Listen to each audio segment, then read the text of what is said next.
아메리카라는 이름이 존재하기도 훨씬 전입니다. 어떤 유럽인도 이 광활하고 숨막히는 해안을 바라보기도 전이었습니다. 이 땅은 이미 아주 오래된 곳이었습니다. 이곳은 이미 살아 숨쉬는 곳이었습니다. 15,000년이 넘는 시간 동안 인류는 이곳에 보금자리를 만들었습니다. 어쩌면 2만 년, 어쩌면 그보다 더 긴 시간 동안이었습니다. 그들은 이곳에서 아이들을 키웠고 어른들을 묻었습니다. 유럽인들이 훗날 신세계라고 부르게 될 대륙의 모든 구석구석에 특별한 깊이와 아름다움을 지닌 문명을 일궈냈습니다. 그러나 이곳은 결코 새로운 땅이 아니었습니다. 이곳은 항상 존재해 왔습니다. 이곳을 고향이라 부르던 사람들도 항상 이곳에 있었습니다.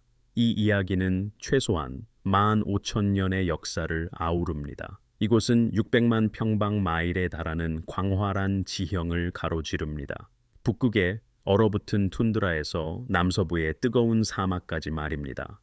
태평양 북서부의 울창한 열대우림에서 대륙 중심부의 광대한 초원까지 이어집니다. 동부의 우뚝 솟은 에팔레치아 산맥 능선에서 하와이의 화산 봉우리까지 걸쳐 있습니다. 이 이야기에는 수백 개의 독립국가와 수천 개의 언어가 담겨 있습니다. 수백만 명의 삶이 얽혀 있습니다. 너무나 복잡하고 너무나 다양하며 땅속 깊이 뿌리내린 문명이기에 하나의 이야기로는 결코 다 담을 수 없습니다. 그럼에도 불구하고 너무 오랫동안 세상은 이 이야기를 단 한 문장으로 말하려고 했습니다. 아니면 아예 언급조차 하지 않았습니다. 이것은 단순한 역사 이야기가 아닙니다. 이것은 거의 상상하기 어려울 만큼 엄청난 규모의 인간 회복력에 대한 이야기입니다.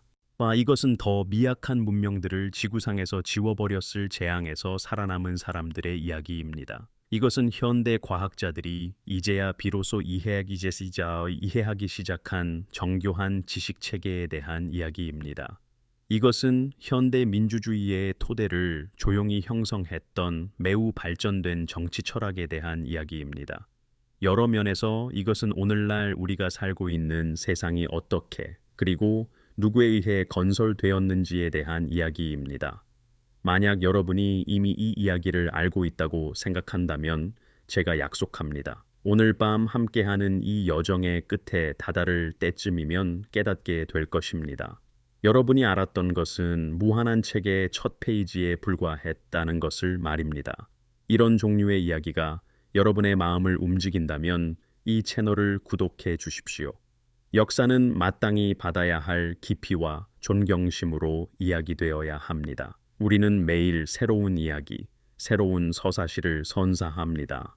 어디에서도 찾아볼 수 없는 가장 포괄적인 역사 서술이 바로 여기에 여러분을 기다리고 있습니다. 한 번의 클릭, 그것뿐입니다. 그리고 이야기는 끝나지 않습니다. 이제 오늘 밤 여러분이 어디에 계시든 편안하게 자리를 잡아주십시오. 담요를 조금 더 가까이 끌어당기세요. 휴대폰을 부드럽게 옆에 내려놓으세요. 하루의 걱정은 잊으세요. 다음 1시간 동안 우리는 함께 특별한 곳으로 갈 것이기 때문입니다. 우리는 시간 여행을 떠날 것입니다. 대부분의 역사책이 감히 다루지 않는 아주 먼 옛날로 돌아갈 것입니다. 아메리카 최초의 민족이 시작된 곳으로 말입니다. 이것은 길고 장엄한 여정이 될 것입니다. 이제 시작합시다. 이제 15,000년 전에 세상 가장자리에 서 있는 자신을 상상해 보십시오. 이 대략 기원전 13,000년경입니다. 하지만 일부 고고학자들은 이 시기가 훨씬 더 이를 수 있다고 믿습니다.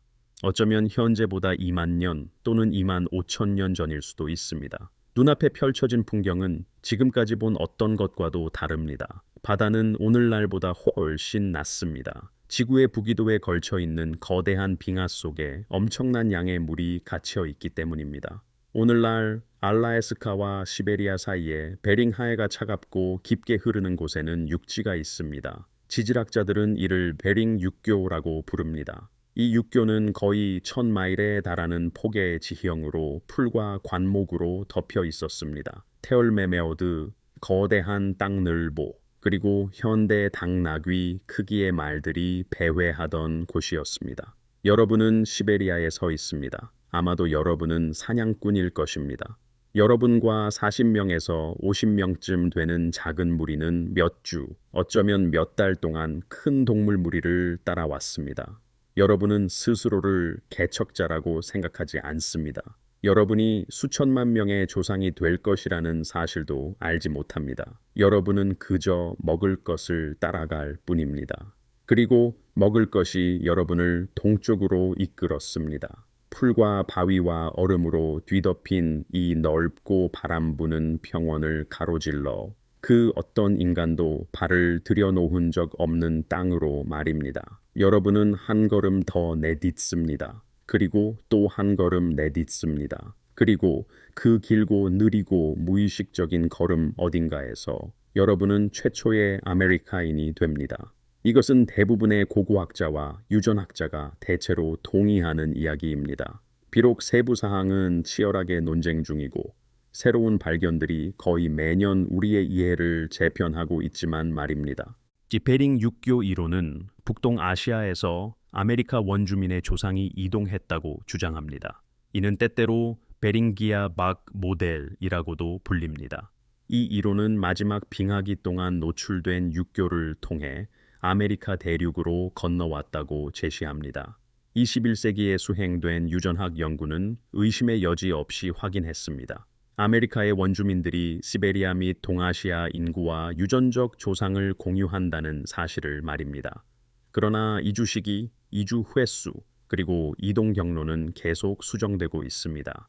발굴, DNA 분석, 그리고 고대 유골 연구를 통해 새로운 증거가 계속 나오고 있기 때문입니다. 그러나 여기서부터 이야기는 정말 매혹적으로 변합니다. 표준 교과서의 설명이 새로운 증거의 무게 앞에서 무너지기 시작하는 지점입니다. 수십 년 동안 아메리카 고고학의 지배적인 이론은 클로비스 퍼스트 모델이었습니다. 이 이론은 아메리카 대륙에 최초로 들어온 사람들이 약 13,000년 전에 도착했다고 주장했습니다. 그들은 후퇴하는 두 개의 빙하 사이의 통로를 통해 빠르게 남쪽으로 퍼져 나갔습니다. 이 사람들을 클로비스 문화라고 불렀습니다. 1929년 뉴멕시코의 한 유적지에서 그들의 독특한 돌창촉이 처음 발견되었기 때문입니다.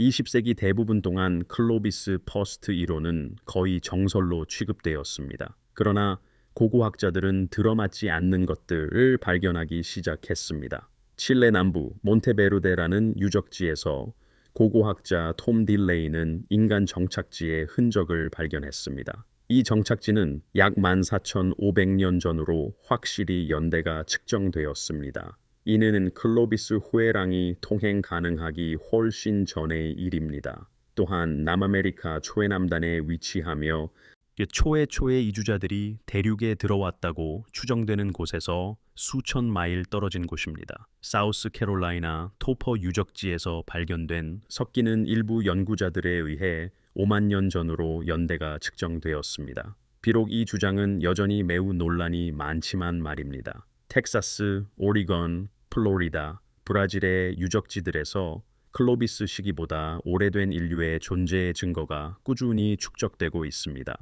드러나고 있는 그림은 놀라울 정도로 복잡합니다. 여러 차례의 이주 물결이 있었을 가능성이 있습니다. 태평양 해안을 따라 해안 경로를 이용했을 수도 있습니다. 시험에서 섬으로 가죽 보트를 타고 이동하며 아시아에서 아메리카까지 이어지는 켈프숲 해안선을 따라 이동했을 것입니다. 일부 유전학 연구에서 브라질의 특정 아마존 부족들과 호주, 멜라네시아 인구 사이에 고대 DNA 연결 고리의 증거를 발견했다는 사실을 알고 계십니까? 2015년 과학 저널 네이처에 발표된 이 놀라운 발견은 시사합니다. 사람들이 처음 아메리카 대륙에 왔던 이야기는 한 가지 이상의 경로, 한 가지 이상의 이주를 포함할 수 있다는 것을 말입니다.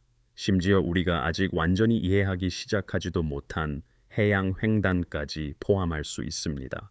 최초의 아메리카인들은 대중의 상상 속 단순한 원시 유랑민이 아니었던 것 같습니다. 그들은 모험가였습니다. 항해자들이었습니다. 그들은 지구상에서 가장 험난한 지형을 가로지르며 이동했습니다. 북극 툰드라에서 열대우림에 이르는 환경에서 삶을 개척한 비범한 능력을 지닌 사람들이었습니다. 그리고 그 최초의 무리들이 아메리카 대륙 전역으로 남쪽과 동쪽으로 퍼져나가면서 놀라운 일이 벌어지기 시작했습니다. 그들은 중앙아메리카를 거쳐 카리브해를 가로질러 남아메리카 깊숙이 들어갔습니다. 북아메리카 동부의 숲으로 북진했으며 사막과 산과 초원을 넘어 확장했습니다. 산맥과 바다, 그리고 광대한 거리에 의해 분리되었습니다. 수세대, 수세기, 수천 년 동안 서로에게서 고립된 채였습니다. 이 다양한 인구 집단은 놀랍도록 다른 방식으로 발전하기 시작하였습니다. 그들은 서로 다른 언어를 발전시켰습니다. 서로 다른 영적 전통을 발전시켰습니다. 서로 다른 농업 시스템을 발전시켰습니다. 서로 다른 정부 형태와 사회 조직을 발전시켰습니다. 서로 다른 예술, 음악, 의학, 건축을 발전시켰습니다. 기원의 단일성은 숨막힐 듯한 문화적 다양성을 낳았습니다. 15세기 후반 유럽 선박이 마침내 수평선에 나타날 무렵 아메리카 대륙은 5천만에서 1억 명에 이르는 사람들의 고향이었습니다. 그들은 추정치로 2,000개 이상의 독특한 언어를 사용했습니다. 이는 지구상의 다른 어떤 지역보다 더 큰 언어적 다양성이었습니다. 이것을 상상해 보십시오. 여러분은 서기 1000년에 서 있습니다. 지금의 미국 중서부 중심부에 미시시피 강과 미주리 강이 넓고 비옥한 범람원에서 합류하는 곳입니다. 주변에 한 도시가 솟아 있습니다. 그것은 작은 정착지나 소박한 마을이 아닙니다. 그것은 진정한 대도시입니다. 일부 추정치에 따르면 전성기 인구는 15,000에서 2만 명에 달했습니다. 이는 같은 시기 런던보다도 큰 규모였습니다. 도시는 일련의 거대한 흙무덤을 중심으로 배치되어 있습니다. 가장 큰 무덤은 땅에서 거의 100피트 높이로 솟아 있습니다. 그 기저부 면적은 기자 대피라미드보다 넓습니다. 이 거대한 무덤 꼭대기에서는 한 통치자가 밖을 내다보았을 것입니다. 아마도 사제왕 혹은 비범한 권력을 가진 족장이었을 것입니다.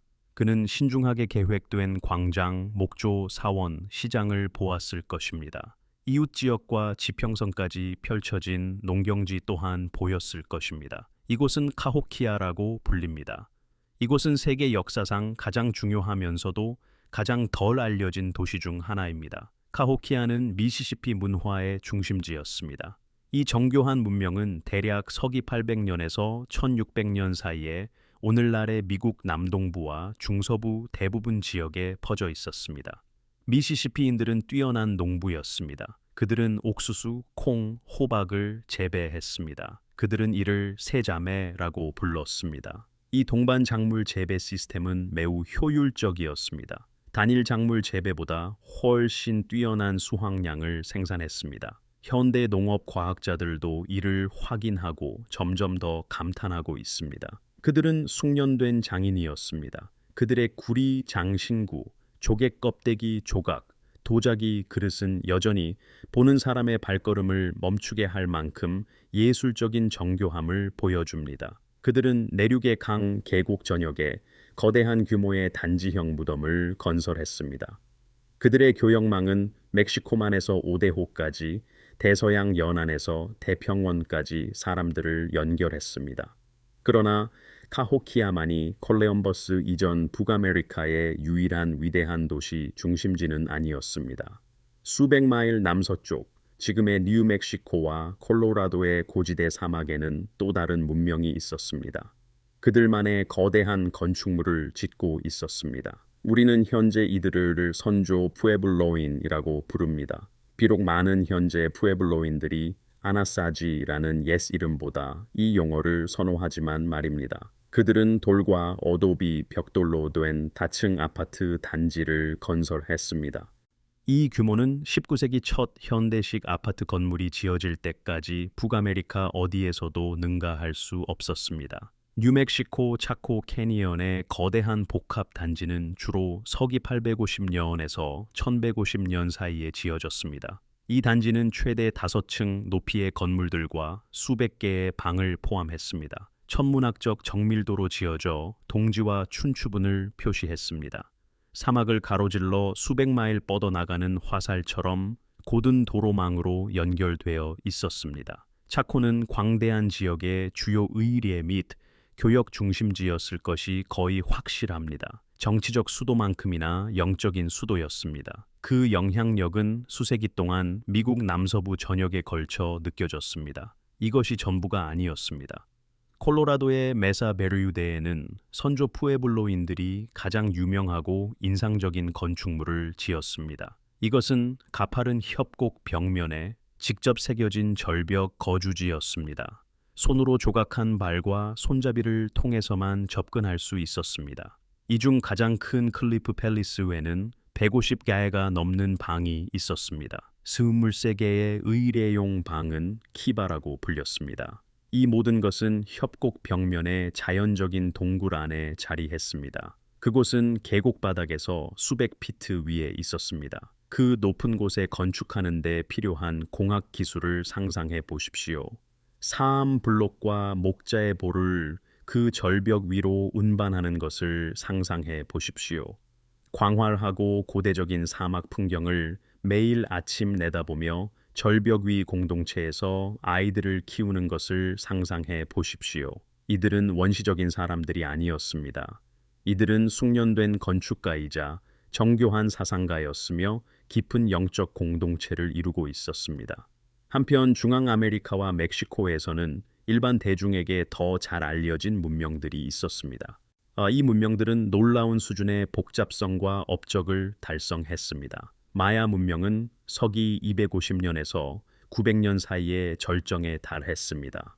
이들은 유카탄 반도와 과테말라 고원 전역에 수십 개의 장엄한 도시를 건설했습니다. 각 도시에는 솟아오른 석회암 피라미드가 있었습니다. 웅장한 왕궁과 정교한 구기장도 갖추고 있었습니다. 스텔라라고 불리는 석조 기념물에는 복잡한 상형 문자 체계가 새겨져 있었습니다. 마야인들은 역사상 가장 정확한 천문 달력 중 하나를 개발했습니다. 그들은 금성의 움직임을 추적했습니다. 또한 수세기 앞서 일식을 예측했습니다. 그들의 정확성은 현대 천문학자들을 여전히 놀라게 합니다. 그들은 또한 독립적으로 영의 개념을 개발했습니다. 이것은 인류 역사상 가장 심오한 수학적 통찰 중 하나입니다. 그들은 이 개념을 정교한 위치적 숫자 체계 내에서 사용했습니다. 이는 인도에서 아랍 세계를 거쳐 유럽에 도달하기 수세기 전의 일이었습니다. 14세기와 15세기에 중앙 멕시코를 지배했던 아즈텍 제국은 도시를 건설했습니다. 그들은 지금의 멕시코시티 자리에 있는 큰 호수 안의 섬에 테노치티틀란을 지었습니다. 이 도시는 운하와 둑길, 수상 정원으로 가득했습니다. 중앙시장은 매우 광대했습니다. 1519년에 처음 본 스페인 정복자들은 본국 왕에게 거의 믿기지 않는다고 편지를 썼습니다.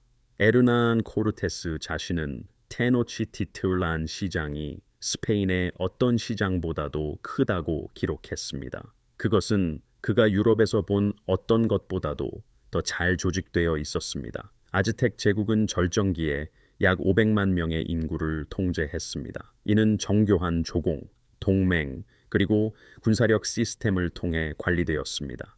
이 시스템은 오늘날 멕시코의 많은 지역에 걸쳐 있었습니다. 이제 이 이야기의 진정으로 숨막히는 부분으로 들어갑니다. 이것은 다큐멘터리의 후반부에 매우 중요할 것입니다. 그러니 이 부분을 기억해 주십시오.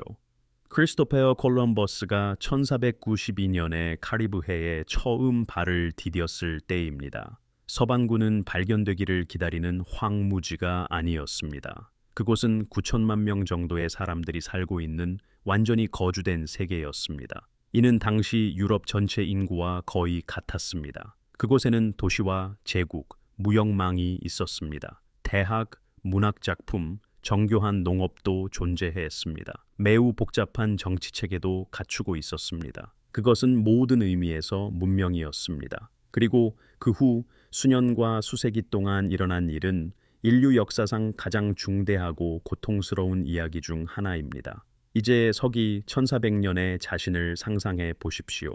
대서양 연안에서 미시시피 강까지 뻗어 있는 광활한 숲 가장자리에 서 있습니다. 이 숲은 너무 울창하고 이어져 있어서 다람쥐가 바다에서 큰 강까지 땅을 밟지 않고도 이론적으로 이동할 수 있었습니다. 이곳은 북아메리카의 동부 삼림 지대입니다.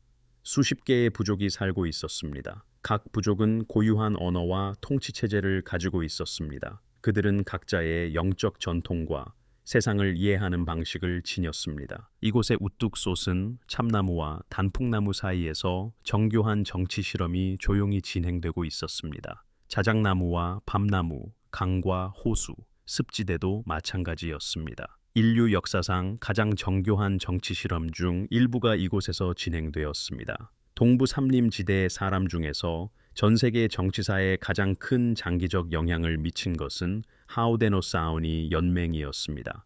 그들은 롱하우스의 사람들로 알려졌습니다. 유럽 식민지 개척자들이 이로쿠어이라 부른 하우데노사우니는 원래 5부족이었습니다. 이들은 현재 뉴욕 북부에 살고 있었습니다. 이 부족들은 모호크, 오네이다, 오논다가, 카유가, 그리고 세네카였습니다. 이 5부족은 유럽인과 접촉하기 전 어느 시점에 함께 모였습니다. 일부 추정치에 따르면 서기 1450년에서 1600년 사이라고 합니다. 그들은 2명의 비범한 인물에 의해 조직된 다의 평화 조약 아래 연합했습니다. 한 명은 비전 있는 지도자 피스메이커였습니다. 그의 실제 이름은 신성하게 여겨져 늘 소리내어 말해지지는 않습니다. 다른 한 명은 하야와타라는 사람이었습니다. 그는 피스메이커의 대변인이자 외교관으로 활동했습니다. 그들이 만든 정치체제는 대평화의 법이라고 불렸습니다. 이것은 놀라운 정교함을 지닌 연방공화국이었습니다. 그것은 5부족 사이에 통치를 나누었습니다. 각 부족에게 대평의회에서 정해진 역할을 부여했습니다. 이것은 연맹의 모든 구성원에게 특정한 권리를 보장했습니다. 그것은 토론, 합의 형성, 그리고 의사결정을 위한 절차를 마련했습니다. 이는 의회 민주주의의 원칙과 놀라운 유사성을 지닙니다. 권력을 남용한 지도자를 해임하는 조항까지 포함했습니다. 이것을 오늘날 우리는 탄핵이라고 부를 수도 있습니다. 여러 면에서 그것은 당시 북아메리카 어디에서도 가장 정교한 대의정부 시스템이었습니다. 어쩌면 전 세계에서 가장 정교했을 수도 있습니다. 많은 사람이 모르는 것이자 역사의 흐름을 진정으로 바꾼 사실이 있습니다. 벤자민 프랭클린, 토마스 제퍼슨, 존 에이데엄스, 그리고 다른 미국 건국자들은 새로운 공화국의 헌법적 틀을 설계했습니다. 이들은 1780년대에 작업을 진행했습니다. 그들은 하우데노사우니 연맹에서 명백하고 공개적으로 영감을 얻었습니다. 프랭클린은 1740년대부터 하우데노사우니 대표들과 회의에 참석했습니다. 그는 그들의 통치 시스템에 대해 찬사를 담아 기록했습니다. 1744년 카나사테고라는 하우데노사우니 지도자가 조약회의에서 식민지 대표들에게 조언했습니다. 그는 그들 자신의 민족과 유사한 연맹으로 통합하라고 권했습니다. 프랭클린은 이 조언을 인쇄하고 배포했습니다. 하우데노사우니의 6부족은 연방 통치에 실행 가능한 모델을 제공했습니다. 터스케로라 부족은 1722년에 합류했습니다. 이 모델은 건국자들에게 생생하고 기능적이며 가시적이었습니다. 1988년 미국 의회는 결의안에서 이러한 영향을 공식적으로 인정했습니다. 이것은 이로코이 연맹이 미국 헌법 발전에 기여한 공헌을 인정하는 것이었습니다. 알고 보니 미국 민주주의의 역사는 또한 아메리카 원주민의 이야기이기도 합니다. 서쪽으로 수천 마일 떨어진 대평원의 광활한 초원에서는 다른 생활 방식이 진화하고 있었습니다. 평원에는 거대한 아메리카 들소 무리가 서식했습니다. 최고조에 달했을 때 6천만 마리가 있었을지도 모릅니다. 이들은 봄 2주 동안 지평선에서 지평선까지 뻗어 있는 근육과 발굽에 살아있는 양탄자 같았습니다. 그것은 거의 상상할 수 없는 생명의 풍요로움이었습니다. 그 들소 무리 주변에서 양분을 얻고 전체 삶을 조직하며 평원 사람들이 살았습니다. 이들은 라코타, 코만치, 샤이엔, 아라파호, 블랙풋, 크로우, 카이오와 부족 등 수십 개의 다른 부족이었습니다. 말의 도입 이전에는 많은 평원 사람들이 반정착 농부이자 사냥꾼이었습니다. 이 말은 마지막 빙하기 말 이후 아메리카 대륙에서 멸종했습니다. 하지만 스페인 식민지 개척자들에 의해 16세기와 17세기에 재도입되었습니다. 이들은 강 계곡을 따라 영구적인 마을에 살았습니다. 그러나 말이 도착한 후 모든 것이 놀라운 속도로 변했습니다. 한두 세대 안에 많은 평원 사람들은 세계에서 가장 숙련된 기마 문화로 발전했습니다. 19세기 초 기마 코만치 전사는 거의 모든 기록에 따르면 역사상 가장 강력한 기마 전사 중 한 명이었습니다. 코만치 아이들은 걷기 전에 말을 타기 시작했습니다. 성인이 되면 숙련된 코만치 기수는 질주하는 말 옆구리에 매달릴 수 있었습니다. 그들은 오직 발뒤꿈치와 갈기 고리만을 사용했습니다. 정확하게 화살을 쏘면서도 적에게는 거의 목표물이 되지 않았습니다. 18세기 말과 19세기 초 절정기에 코만치 제국은 코만체리아라고 불리는 영토를 통제했습니다. 이 영토는 남부 평원의 약 30만 제곱마일에 걸쳐 있었습니다. 그것은 진정한 군사적, 정치적 세력이었습니다. 스페인, 멕시코, 그리고 결국 미국 정부는 큰 경계심을 가지고 그들에게 접근했습니다. 선물을 가져오는 외교 사절단도 드물지 않았습니다. 코만치족은 문명의 변두리에 매달린 변방의 사람들이 아니었습니다. 그들은 문명이었으며 강력한 문명이었습니다. 그러나 평원 사람들에 대해 이해해야 할 가장 중요한 점은 군사적 능력만이 아닙니다. 그들의 군사적 능력은 비범했지만 말입니다. 오히려 그들이 거주하는 땅과의 관계의 깊이와 정교함이 더 중요합니다. 예를 들어 라코타족은 철학적이고 영적인 세계관을 유지했습니다. 그들의 세계관에서는 자연계의 모든 요소가 친척이었습니다.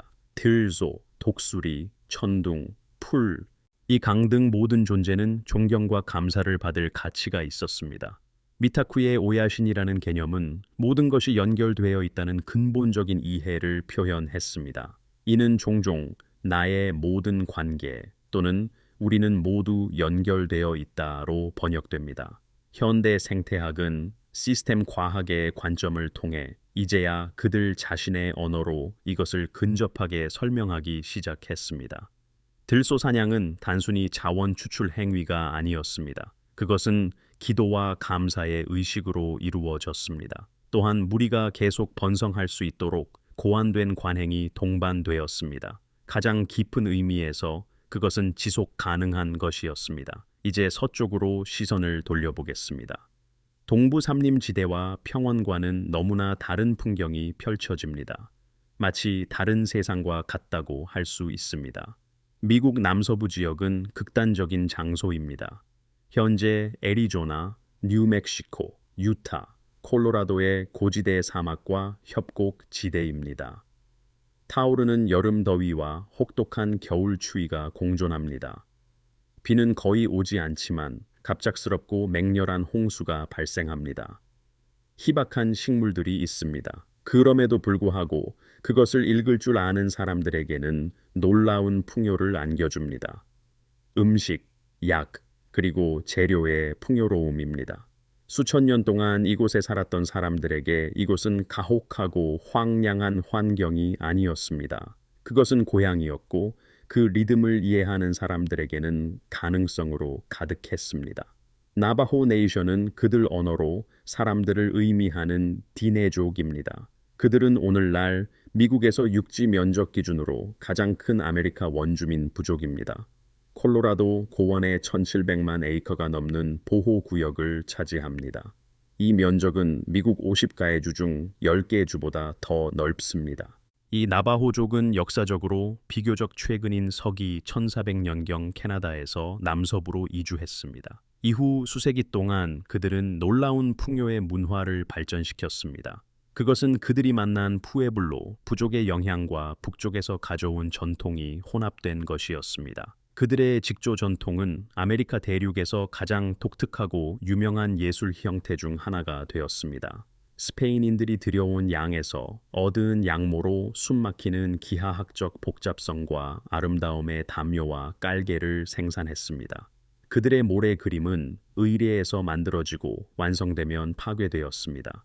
이것은 어떤 문화에서도 가장 철학적으로 심오한 예술적 관행 중 하나를 나타냅니다. 그것은 지속하기 위한 아름다움이 아니라 치유하기 위한 아름다움이었습니다. 나바호족의 창조 신화인 디네 바하네는 디네족이 현재 세상으로 출현한 과정을 묘사합니다. 이는 점진적으로 복잡해지는 4개의 지하 세계를 거쳐 일어났습니다.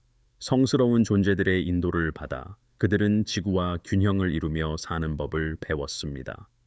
호조, 즉 아름다움, 균형, 조화의 개념은 나바호족 세계관의 철학적 중심입니다. 이것은 의학에서 예술, 농업, 대인 관계에 이르기까지 전통 생활의 모든 측면에 스며들어 있습니다. 호조 속에서 산다는 것은 주변의 모든 것과 올바른 관계를 맺고 사는 것입니다. 이는 심오하게 생태적인 철학입니다. 이를 주의 깊게 연구하는 사람들은 이 전통이 현대의 세계가 회복해야 할 지혜를 담고 있다는 깊은 인상을 받습니다. 서쪽으로 더 나아가 태평양 연안을 따라 완전히 다른 문명이 번성했습니다. 이 지역은 오늘날 북부 캘리포니아에서 오리건, 워싱턴, 브리티시 컬럼비아, 남부 알라스카까지 이릅니다. 틀링기족, 하이다족, 침시안족, 치누크족, 夸夸카왁족, 누차눌스족 등 수많은 태평양 북서부 해안 민족들은 세계 역사상 가장 예술적으로 활기찬 문화 중 하나를 건설했습니다. 그들은 놀라운 풍요의 환경 속에서 이를 이루어냈습니다. 북태평양의 차가운 바닷물에는 연어, 내업치, 천거, 대구, 해양 포유류가 풍부했습니다. 오래된 삼나무, 가문 비나무, 전나무 숲은 웅장한 규모와 장인 정신으로 지어진 집과 카누를 위한 목재를 제공했습니다. 이들은 땅에서 겨우 생존하는 유목민족이 아니었습니다. 그들은 그 단어에 어떤 의미로든 부유했습니다. 그들은 견고한 삼나무, 판자집으로 이루어진 영구적인 마을 공동체에서 살았습니다. 정교한 의례의 모임에서 잔치를 벌였으며 오늘날까지 전 세계 예술가들을 놀라게 하고 영감을 주는 세련되고 독창적인 예술을 생산했습니다. 북서부 해안 문화가 가장 유명한 상징인 토템폴은 대중적 오해가 가끔 시사하듯이 종교적 숭배의 대상이 아닙니다. 오히려 그것들은 기념비적인 서사 조각 작품입니다. 이 조각품들은 3차원 가족 역사, 시족 상징, 중요한 사건 기록, 사회적 지위를 나타냅니다. 수세기 전으로 거슬러 올라가는 전통에 따라 자귀와 칼로 삼나무에 새겨졌습니다. 각각의 형상, 즉 까마귀, 독수리, 곰, 범고래, 천둥사에는 복잡한 시족 관계와 영적 연관성 체계 내에서 특정한 의미를 가집니다. 이 체계를 완전히 이해하는 데는 평생이 걸렸습니다. 많은 북서부 해안 민족들이 행했던 포틀레치 의식은 콜럼버스 이전 시대 세계에서 가장 놀라운 경제 및 사회 제도 중 하나였습니다. 이는 결국 이 의식을 접한 유럽인들에게 가장 철저하게 오해받았습니다. 이 포틀레치에서 족장이나 지위 있는 사람은 성대한 잔치를 주최하고 손님들에게 막대한 양의 재산을 나누어 주었습니다. 재산에는 음식, 담요, 구리, 방패, 카누, 그리고 나중에는 교역품이 포함되었습니다. 더 많이 나누어 줄수록 그 사람의 명성과 사회적 지위는 더욱 커졌습니다. 캐나다와 미국 정부는 축적과 사유재산이라는 자신들의 경제 기반을 훼손하는 것처럼 보이는 이 제도에 깊이 우려했습니다. 이에 캐나다에서는 1885년에 미국에서는 그 직후 포틀레치를 법으로 금지했습니다. 이 금지 조치는 수십 년 동안 지속되었습니다. 사람들은 자신들의 의식을 행했다는 이유로 투옥되었습니다. 캐나다에서는 1951년이 되어서야 미국에서는 그보다 약간 일찍 법적 금지 조치가 마침내 해제되었습니다. 그러나 놀라운 점은 이것입니다. 수십 년간의 탄압과 범죄화에도 불구하고 포틀레치는 살아남았습니다. 이 의식을 행하는 사람들은 이를 억압하려던 정부가 이해하지 못했던 것을 알았기 때문입니다. 즉, 주는 것이 손실이 아니라는 것입니다. 주는 것이 바로 부입니다. 이제 우리는 전환점에 이릅니다. 이 순간은 이 이야기를 이전과 이후로 나눕니다. 그 변화는 너무나 극적이어서 이후의 모든 것은 이 비단에서 이해되어야 합니다. 해는 1492년입니다.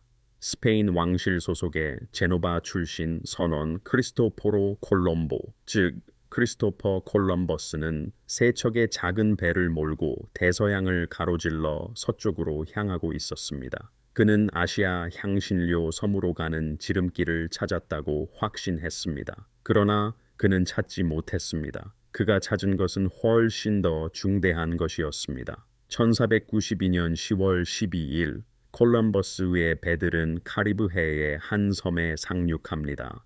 이 섬은 아마도 현재 바하마의 산살바도르라고 불리는 섬일 것입니다. 그는 타이노족의 환영을 받습니다. 타이노족은 호기심과 관대함으로 낯선 이들에게 다가갔습니다.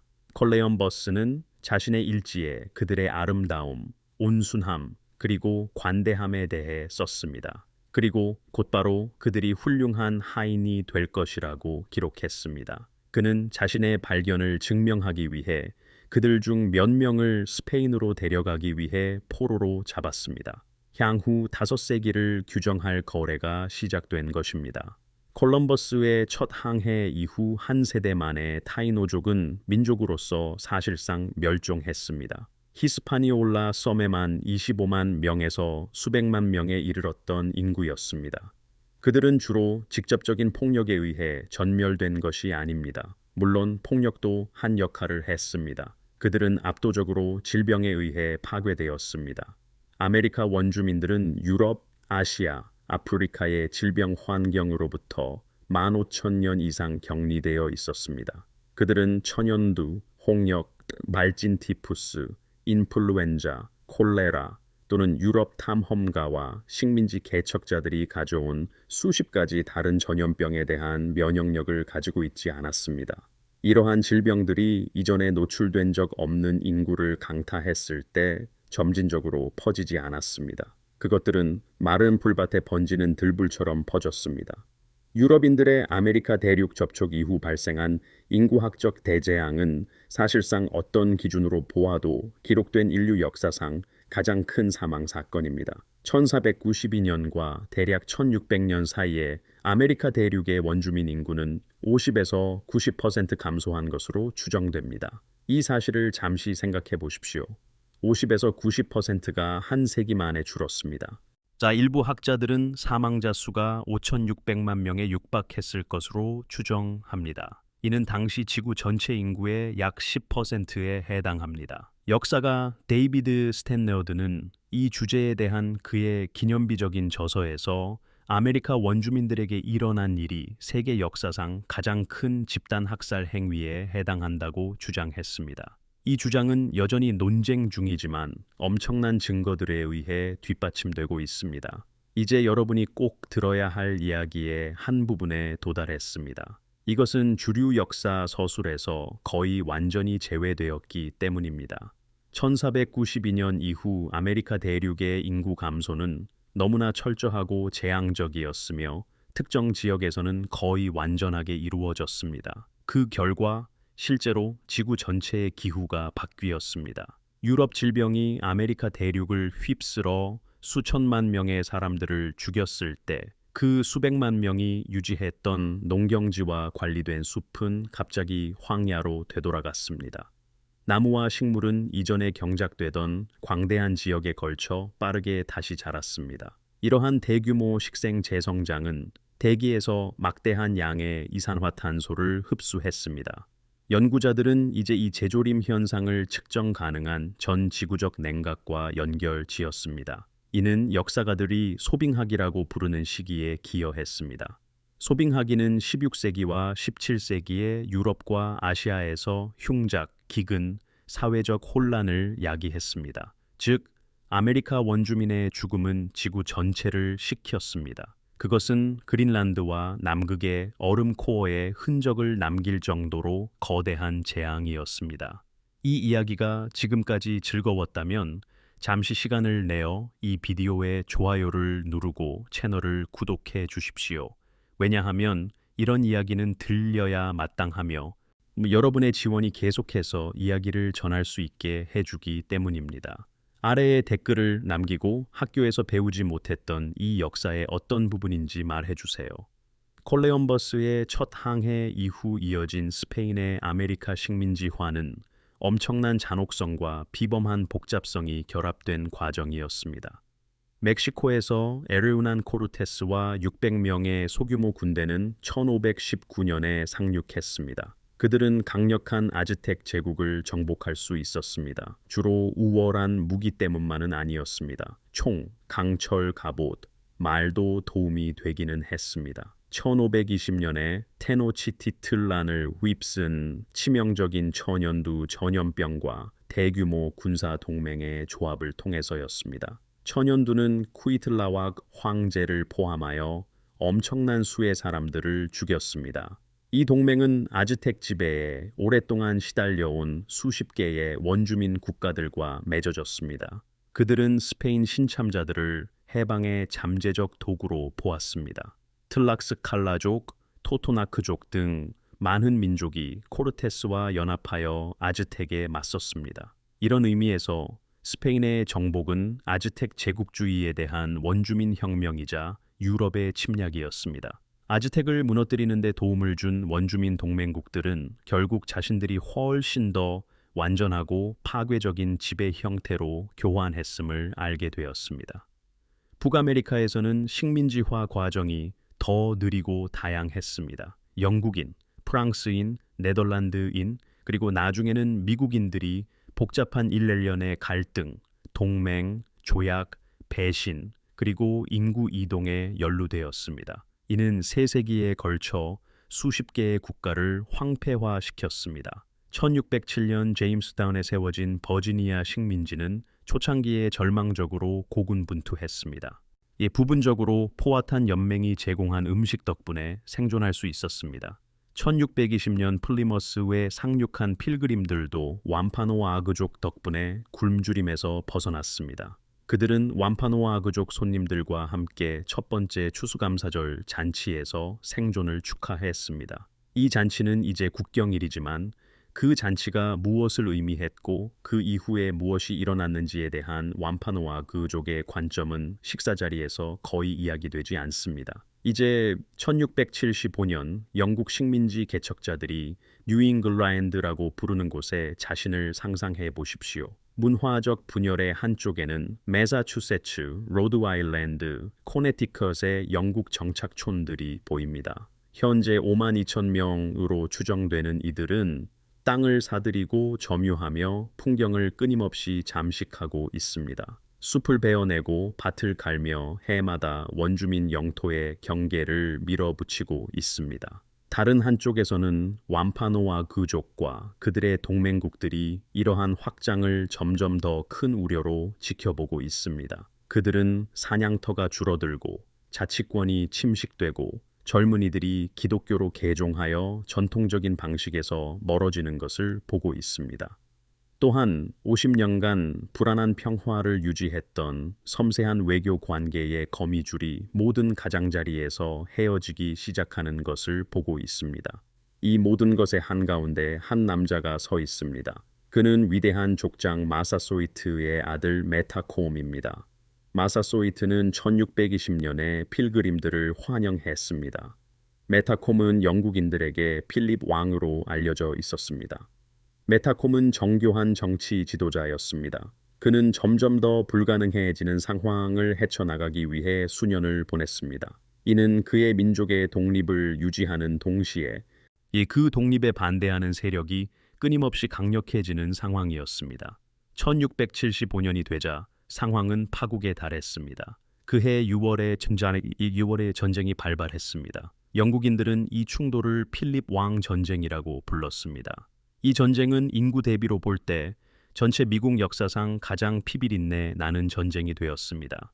필립 왕 전쟁은 14개월 동안 이어졌으며 양측 모두에게 이루 말할 수 없는 황폐함을 남겼습니다.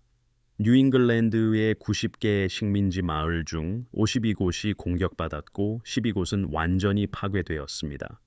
뉴잉글랜드 전체 병력 정령기 남성 인구의 10분의 1이 전투에서 목숨을 잃었습니다.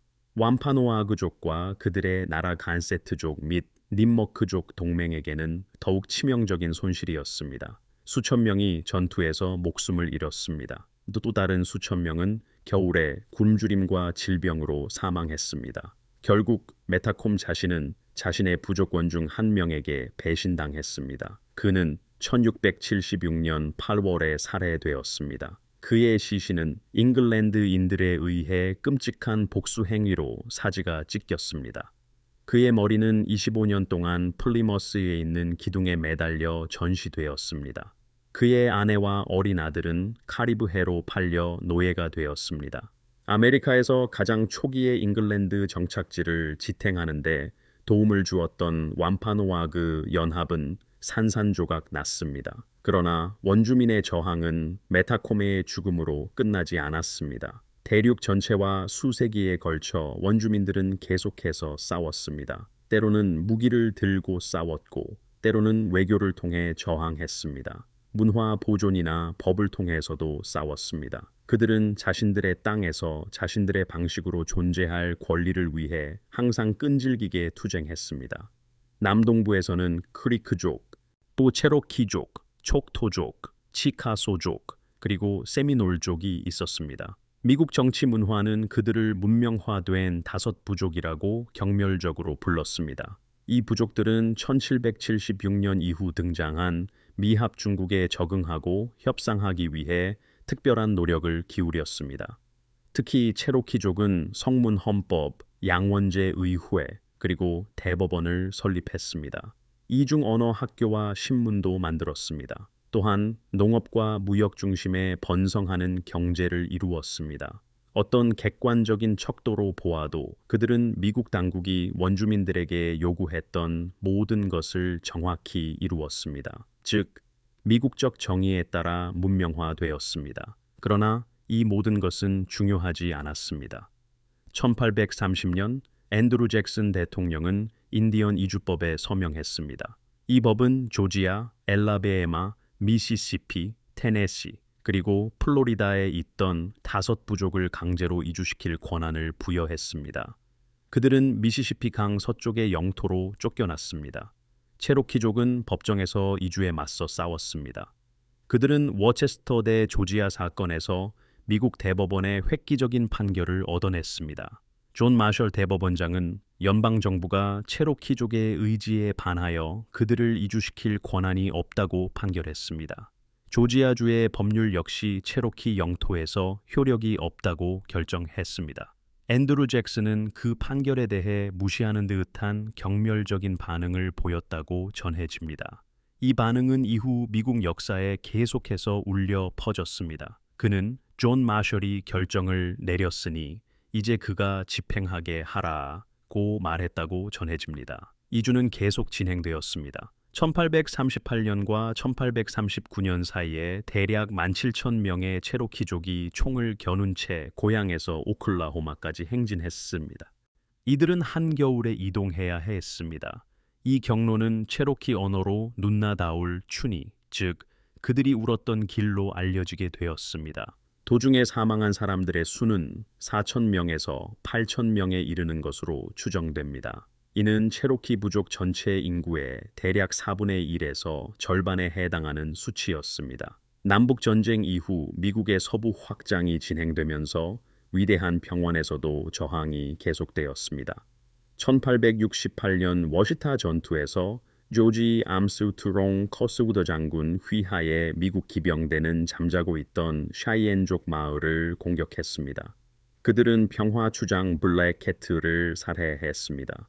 블랙캐틀은 1864년 샌드 크리크에서 이전 학살에서 살아남은 사람이었습니다. 당시 그는 자신의 캠프 위에 미국 국기와 백기를 모두 개양하고 있었습니다. 1876년 6월 리틀 비콘 전투에서는 라코타족, 노던 샤이엔족, 아라파호족 전사들의 연합이 있었습니다. 크레이지 호스와 안준 황소의 전략적 리더십 아래 이 연합은 미국 육군에게 가장 결정적인 군사적 패배를 안겨주었습니다. 그들은 커스터의 직속부대 200명이 넘는 병사 전원을 섬멸했습니다.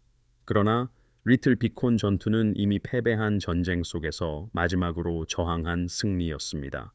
미국은 어떤 원주민 군대도 대적할 수 없는 자원을 가지고 있었기 때문입니다. 그것은 평원 생활에 살아있는 기반인 들소의 거의 완전한 박멸이었습니다. 대략 1870년에서 1890년 사이에 고성능 소총을 든 상업 사냥꾼들은 약 3천만에서 6천만 마리의 들소를 학살했습니다. 이로 인해 들소 개체수는 그 엄청난 숫자에서 1880년대까지 1000마리 미만으로 줄어들었습니다. 들소가 없었다면 평원 부족들은 독립적으로 생존할 수 없었을 것입니다.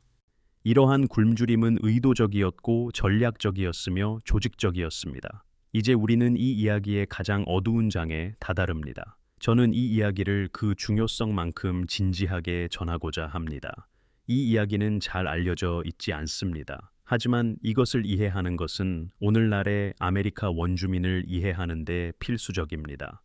1880년대까지 원주민들의 미국 확장에 대한 주요 군사적 저항은 진압되었습니다. 설립된 보호구역들은 종종 조상 대대로 살아온 영토에서 멀리 떨어진 가장 쓸모없는 땅에 있었습니다. 이 보호구역들은 극심한 빈곤, 의존, 그리고 상실의 장소가 되었습니다. 그리고 이 시기에 문화 말살의 철학이 등장했습니다. 이는 다음 세기 동안 연방 인디언 정책을 형성하게 될 것이었습니다. 이 철학은 리처드 헨리 프레시라는 전직 육군 장교에 의해 가장 노골적으로 표명되었습니다. 그는 1879년 펜실베이니아의 칼라일 인디언 산업학교를 설립했습니다. 이 학교는 전국적인 기숙학교 네트워크의 첫 시작이었습니다. 프레스는 원주민의 정신을 말살하고 문명인으로 만든다는 것을 목표로 삼았습니다. 1870년대부터 1970년대까지 운영된 이 기숙학교 시스템은 원주민 아이들을 가족과 공동체로부터 강제로 격리시켰습니다. 때로는 4~5살의 어린 나이에 부모로부터 빼앗기도 했습니다.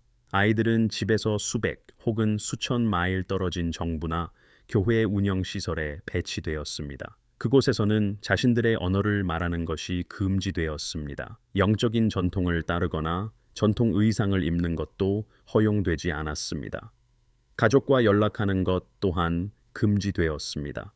자신들의 모국어를 말하는 아이들은 구타당했습니다. 전통 의식을 행하는 아이들은 처벌받았습니다. 이 표명된 목표는 원주민 문화, 정체성, 그리고 공동체를 완전히 영구적으로 말살하는 것이었습니다. 이는 육체적 말살을 통해서가 아니었습니다. 육체적 말살은 시도되었지만 정치적으로 불편하다라고 여겨졌습니다. 대신 한 세대에서 다음 세대로의 문화 전파를 체계적으로 파괴하는 방식을 택했습니다. 이 프로그램의 규모는 엄청났습니다. 20세기 초에는 미국 전역에서 300개가 넘는 그러한 기숙학교가 운영되고 있었습니다. 수만 명의 원주민 아이들이 이 학교들을 거쳐 갔습니다. 많은 아이들이 사망했습니다. 이들은 질병, 방치, 신체적 학대, 그리고 외로움과 문화적 말살이라는 엄청난 부담으로 인해 죽었습니다. 2021년 미국 내무부는 기숙학교 시스템에 대한 조사를 실시했습니다.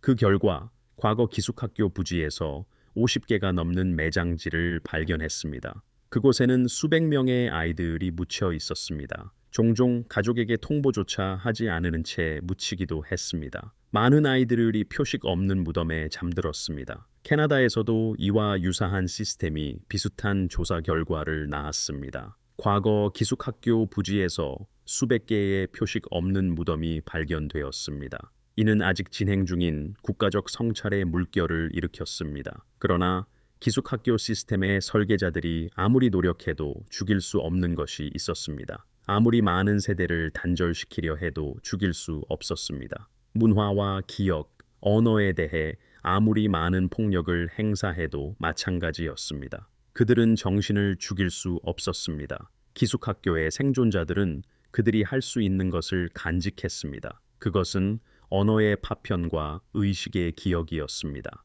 이 감독관이 듣지 않을 때 밤에 기숙사에서 속삭이던 가족 이야기도 간직했습니다. 어떤 기관도 완전히 침범할 수 없는 세상을 살아가는 방식 또한 간직했습니다. 그리고 그들이 고향으로 돌아갔을 때, 즉 고향으로 돌아갈 수 있었던 사람들은 그 파편들을 자신들의 공동체로 다시 가져갔습니다. 그들은 그것들을 다시 심었고 그중 일부는 자라났습니다. 20세기 초 내내 원주민 문화에 대한 연방 정부의 공격은 다른 형태로 계속되었습니다. 1887년 도수법은 부족이 소유했던 보호구역 토지를 개인 할당지로 분할했습니다. 그리고 잉여 토지는 백인 정착민들에게 팔았습니다. 이 프로그램은 1934년에 폐지될 때까지 계속되었습니다. 그 결과 대략 9천만 에이커의 부족 토지가 원주민 소유에서 벗어났습니다. 존 콜리어 인디언 사무국장이 추진한 1934년 인디언 재조직법은 할당 정책의 가장 심각한 일부를 철회했습니다. 이는 부족 자치권을 어느 정도 회복시켰습니다. 그러나 그때쯤에는 이미 피해가 너무 커져 있었습니다. 유럽인과 처음 접촉했을 때 미국의 아메리카 원주민 인구는 500만에서 1,500만 명 정도였습니다. 그러나 1900년까지 25만 명 미만으로 감소했습니다. 이는 거의 이해할 수 없는 인구 감소였습니다. 이러한 인구학적 재앙과 그에 수반된 문화적 재앙으로부터의 회복은 아메리카 원주민에게 20세기와 21세기의 핵심적인 이야기입니다. 이제 우리는 저에게 경외감에 가까운 감정을 불러일으키는 이야기의 부분에 도달합니다. 모든 것이 지난 후에도 부족들은 살아남았기 때문입니다. 전염병 이후, 전쟁 이후, 강제 이주 이후에도 살아남았습니다. 기숙학교, 토지 강탈 이후에도 마찬가지였습니다.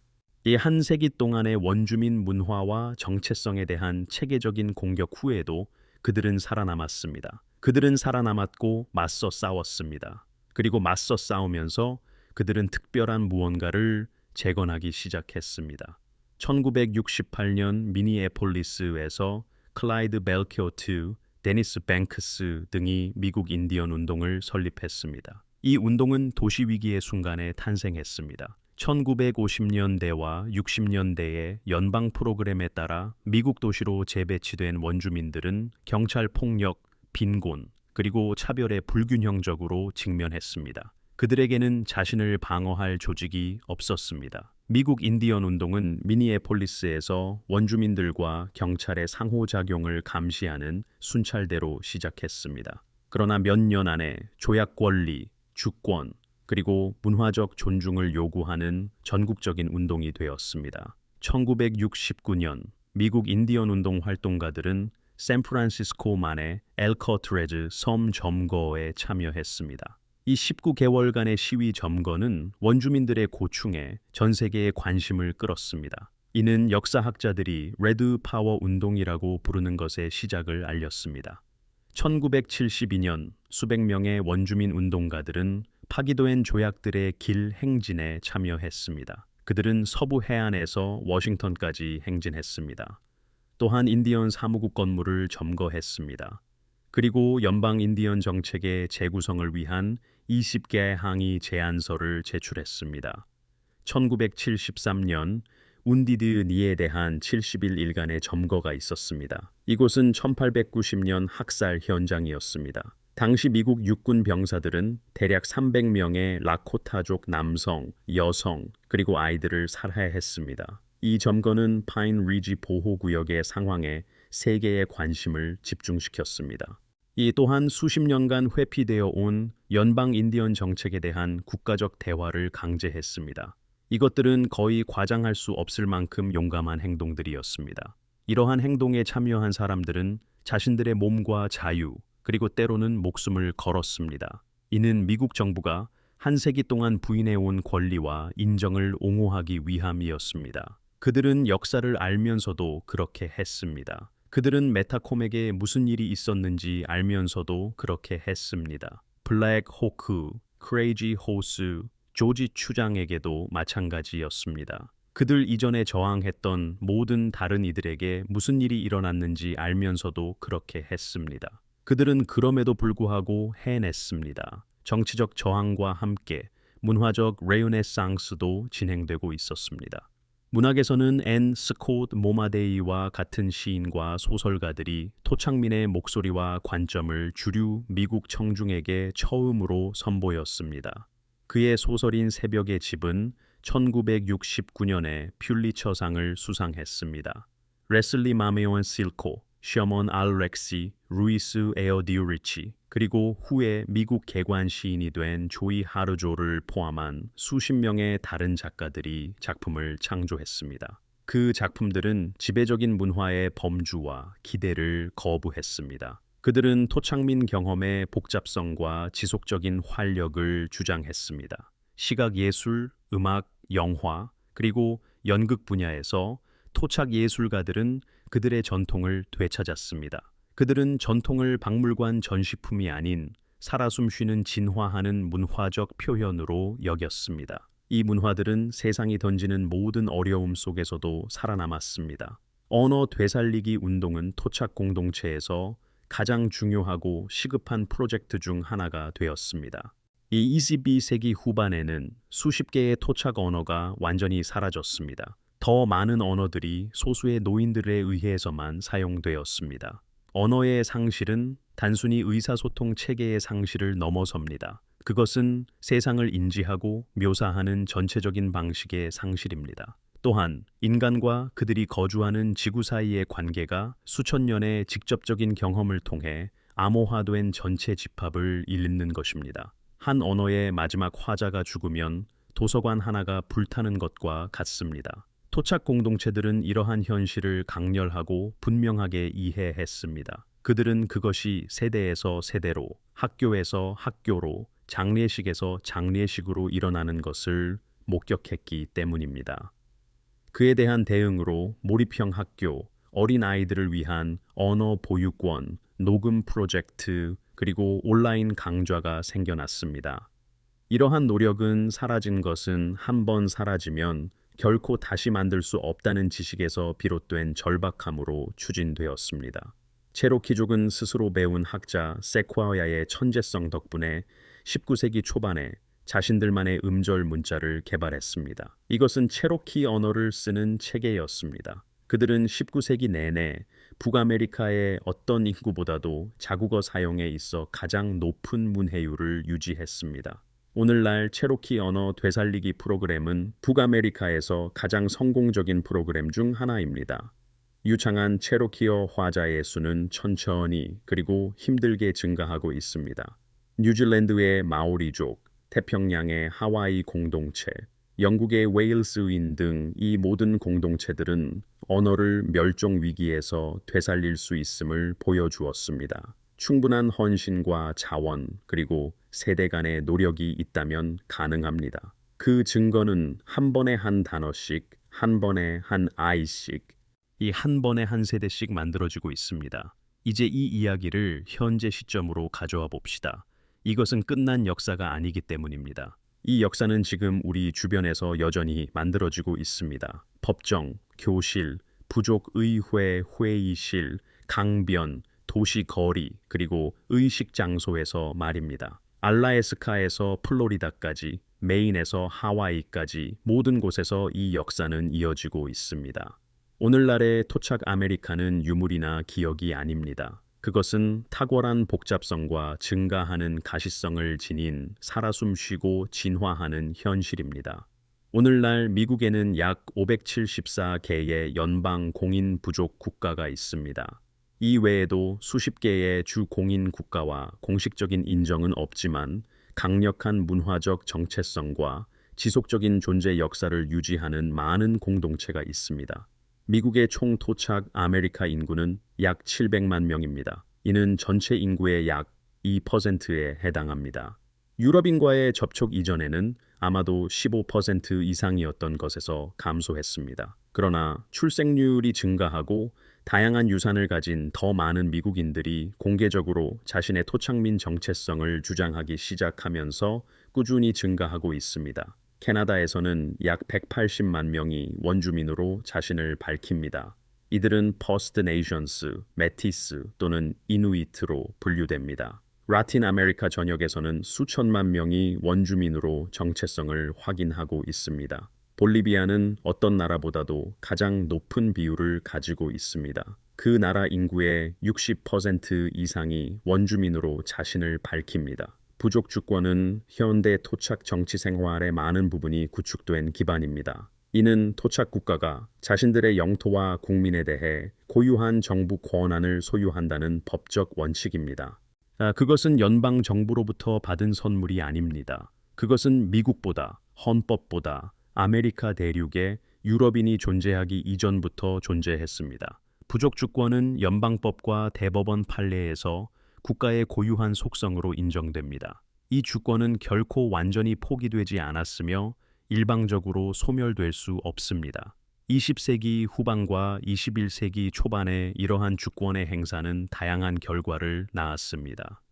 부족 카지노 사업, 부족 대학 및 대학교, 부족 법원 및 법 집행 기관이 설립되었습니다. 또한 부족 환경 보호 프로그램과 부족 의료 시스템이 만들어졌습니다. 연방 정책으로 수세대 동안 의도적으로 빈곤했던 공동체에서 수익과 고용을 창출하는 부족 경제 기업체들이 성장했습니다. 그러나 연방 정책이 야기한 문제들은 주권만으로는 해결되지 않았습니다. 많은 보호 구역의 빈곤율은 여전히 미국에서 가장 높은 수준입니다. 깨끗한 물에 대한 접근성은 많은 토착 공동체에서 위기입니다. 2021년 기준으로 약 48,000 가구의 토착 아메리카인 가정은 깨끗한 수돗물에 접근할 수 없었습니다. 이러한 수치는 다른 인구 집단에서 발생했다면 국가 비상사태였을 것입니다. 토착 아메리카 여성들은 전국 평균보다 10배 높은 비율로 살아야 됩니다. 옹호자들은 이를 실종 및 살해된 원주민 여성 위기라고 부릅니다. 이 위기는 주류 언론에서는 거의 보이지 않았으며 연방 및 주 정부 당국에 의해 제대로 다루어지지 않았습니다. 토착 아메리카 청소년의 자살률은 전국 평균보다 2배에서 3배 높습니다. 기숙학교 제도의 유사는 약물 남용, 가정폭력, 그리고 세대 간 트라우마 비율로 나타납니다. 연구자들은 이제 이것을 토착 가족과 공동체에 대한 100년간의 체계적인 공격의 직접적인 결과로 이해합니다. 하지만 그럼에도 불구하고입니다. 2016년 스탠딩 록 시위는 세상의 토착민이 이끄는 환경운동의 힘을 보여주었습니다. 수천 명의 토착민과 비토착민이 노스다코타의 스탠딩 록 수족 보호 구역에 모였습니다.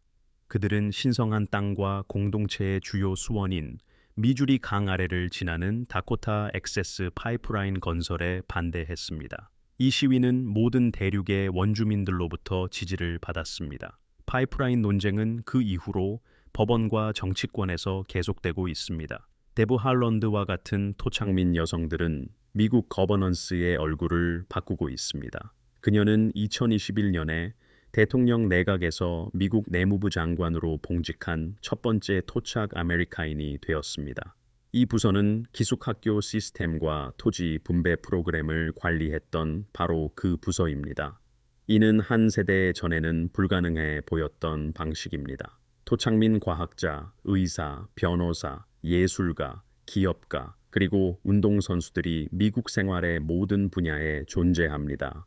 그들은 동시에 미국 시민권과 독특한 민족적 정체성을 주장합니다. 그들은 지배적인 문화가 200년 동안 강요하려고 했던 동화와 고립이라는 잘못된 선택을 거부합니다. 그리고 우리 시대에 가장 주목할 만하고 조용히 혁명적인 발전 중 하나는 토착 아메리카인의 생태 지식입니다. 과학자들이 전통 생태 지식이라고 부르는 이 지식은 21세기의 환경 위기를 해결하기 위한 모든 진지한 노력의 필수적인 구성 요소로 점점 더 인정받고 있습니다. 특정 경관, 특정 종, 이 특정 날씨 패턴, 그리고 계절 주기와의 15,000년에 걸친 친밀한 관계를 통해 개발된 지식 체계가 있습니다.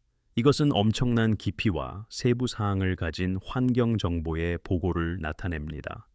토착 토지 관리자들은 전통 지식과 현대 과학을 결합하고 있습니다. 그들은 산림 관리, 연어 복원, 초원 보존, 그리고 기후 적응에 대한 접근 방식을 개발하고 있습니다. 이러한 접근 방식은 많은 맥락에서 순전히 서구 과학적 접근 방식보다 더 효과적임이 입증되고 있습니다. 아메리카 대륙의 첫 번째 사람들은 이 땅에 대해 우리가 환경적 필요를 느끼는 이 시점에 비로소 경청하기 시작하는 것들을 알고 있었습니다. 이제 저는 여러분을 정말 놀라운 곳으로 안내하고 싶습니다. 토착 아메리카의 지적 그리고 철학적 전통 속으로입니다. 이것이 아마도 가장 저평가된 차원일 것입니다. 대부분의 사람들이 원주민 지식을 생각할 때 그들은 공예 전통이나 민간 요법을 떠올릴 것입니다. 그들은 수학, 천문학, 생태과학 또는 정치 철학을 생각하지 않습니다.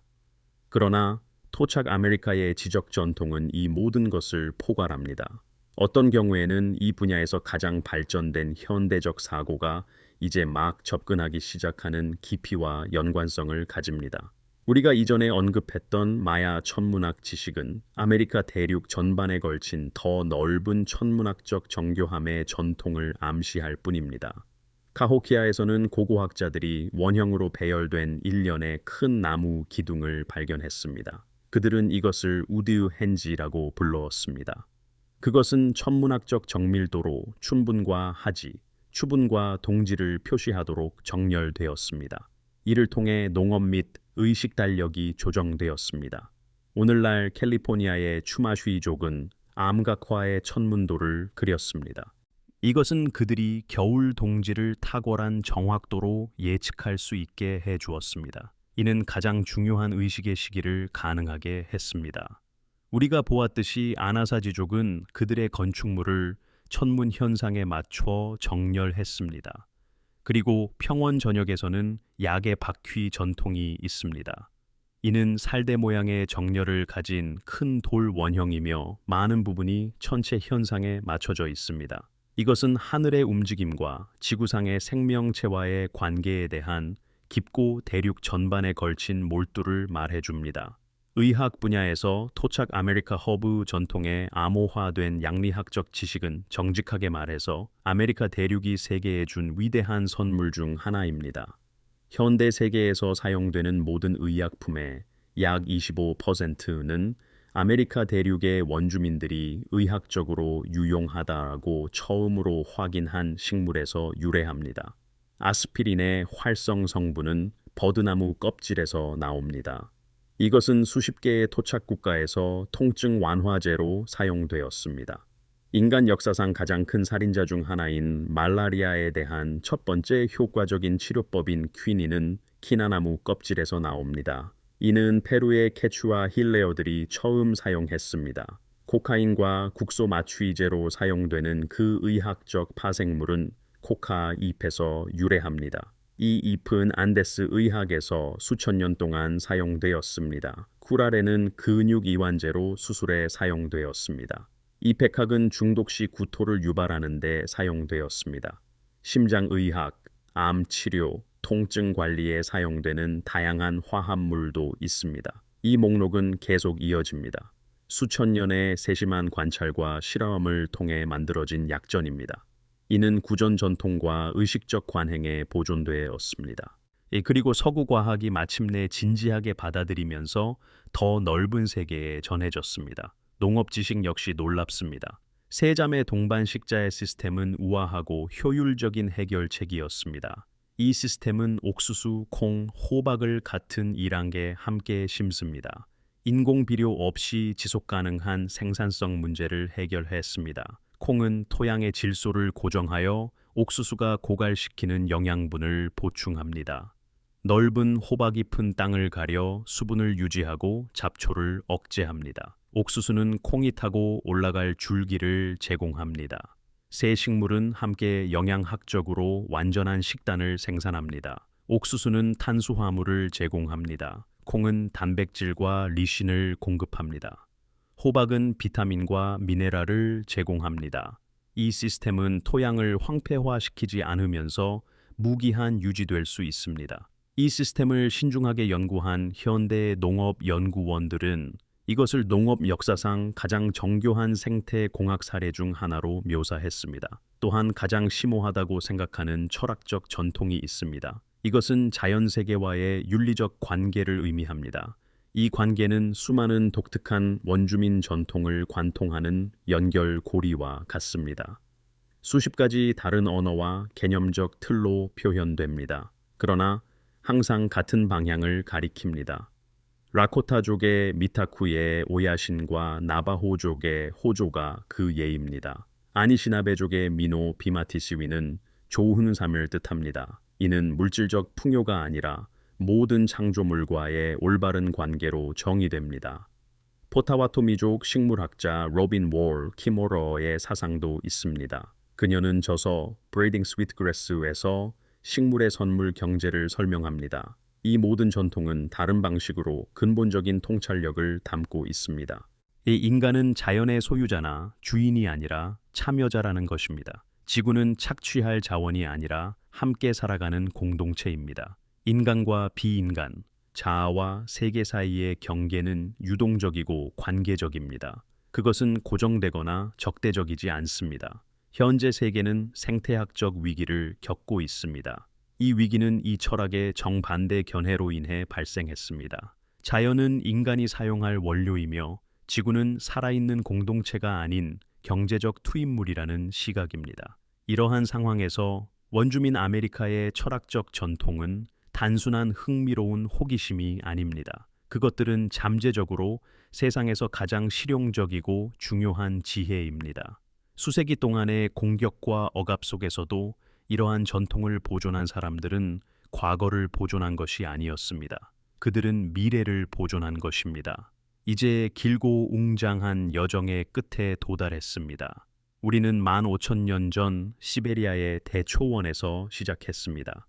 익명의 사냥꾼 무리가 육교를 건너 미지의 세계로 들어가는 것을 따랐습니다. 그들이 수백 개의 국가, 수천 개의 문화, 그리고 한 방우 전체의 인간 다양성과 창의성을 이루는 것을 보았습니다. 우리는 카호키아, 차코 캐니에온, 그리고 테노치티틀란에 건설된 도시들에 경탄했습니다. 위대한 평화의 법률의 지혜에 귀 기울였습니다. 1492년에 대재앙 가장자리에 서서 그 이후에 벌어진 헤아릴 수 없는 규모의 사건을 이해하려 노력했습니다.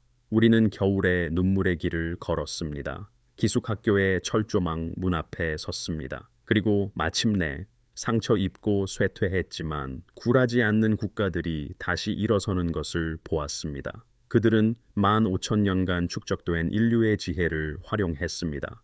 이 21세기에 절실히 필요한 지혜에 직면하기 위해서였습니다. 지난 1시간 동안 우리는 아메리카 이야기의 가장 깊고 중요한 장들을 함께 여행했습니다. 우리는 대부분의 역사책이 한 단락으로 건너뛰거나 완전히 무시하는 것들을 보았습니다. 어떤 단일 다큐멘터리보다 훨씬 더 많은 것을 받을 가치가 있는 이야기의 정의를 구현하려 노력했습니다.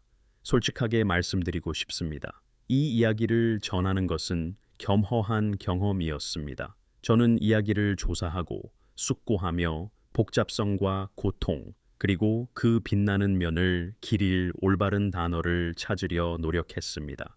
제가 얼마나 모르는지 안다고 생각할 때마다 또 다른 깊이의 층을 발견합니다. 또 다른 전통, 또 다른 국가, 또 다른 사람의 이야기가 전해지기를 요구합니다. 원주민 아메리카의 사람들은 15,000년 동안 세상에 선물들을 주었습니다.